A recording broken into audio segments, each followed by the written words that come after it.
Jibreel is the first living, breathing creature of Allah. He is the first creature that's ever been given a soul, without any parents. How is he brought into existence? You know, when babies are born, they make all these noises and they figure things out.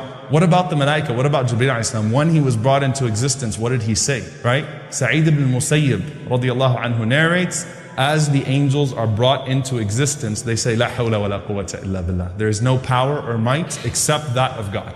We have none. So as Jibreel was brought into existence, this first soul, he said, La hawla wa la quwwata illa billah. The Prophet ﷺ, he says, I've been given permission to tell you about just one of those angels. One of the angels who bears the throne of Allah subhanahu wa ta'ala. He said, the distance between his earlobe and his shoulder is a journey of 700 years. And the narration of Ibn Khuzaymah, the Prophet ﷺ said, a bird could fly that journey in 700 years. So how do we even determine who's a bigger angel and who's a smaller angel? And what does this have to do with Jibreel alayhi salam? Al-Imam al-Suyuti rahimahullah says, the greater the task the angel has been given, the greater the size of the angel. So that tells you right away that Jibreel alayhi salam is even bigger than that. He's the biggest of the angels and the greatest in size because he has the greatest of tasks. The people of Lut alayhi salam, that entire city was destroyed by the tip of one of Jibreel's wings. They were lifted up and they were destroyed by the tip of one of his wings. So it shows you the strength of Jibreel alayhi salam. The Prophet sallallahu alaihi wasallam said that Jibreel alayhi salam resides directly under the throne of Allah subhanahu wa ta'ala.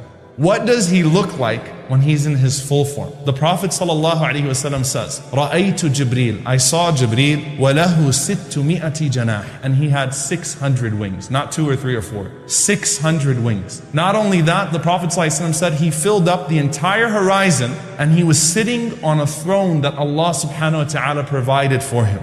And the Prophet ﷺ said, not only are those 600 wings spread out, he said, يَنْتَشِرُ مِنْ رِيشِهِ التَّهَوِيرُ مِنَ الدُّرِّ وَالْيَاقُوتِ. There are constant rubies and pearls falling from his wings.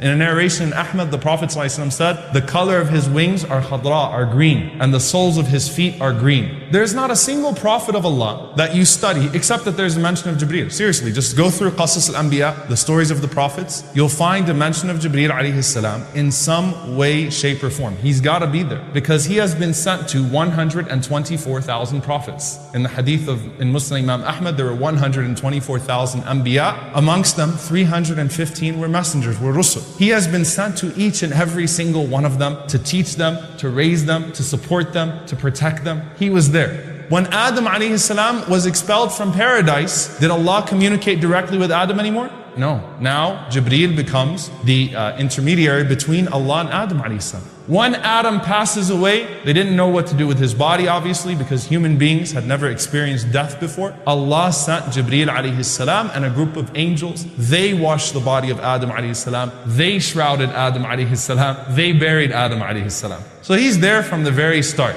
even with Adam alayhi salam. Then comes the very long, one of the longest hadith actually in Sahih al-Bukhari is this hadith where the Prophet ﷺ mentions Hajar running from Safa to Marwa, running around, carrying her baby Ishmael, looking for anyone to help her. She's in an abandoned place. There's no one there, right? And the Prophet ﷺ says, all of a sudden she heard a sound. She said, come forth if you have anything good to offer.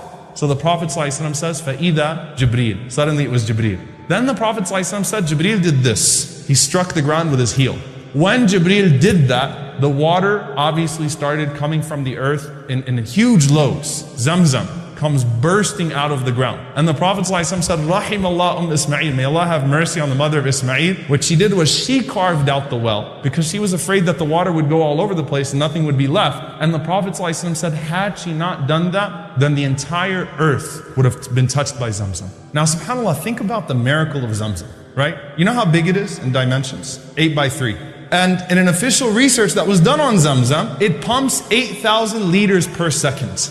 That means 691 million liters per day, Zamzam. Think about how many millions of gallons, subhanAllah, people are constantly drinking from it. It has never dried up. That's just from the strike of Jibreel's foot, okay? You're still drinking from it till now. So that's your connection to Jibreel alayhi salam until today, subhanAllah.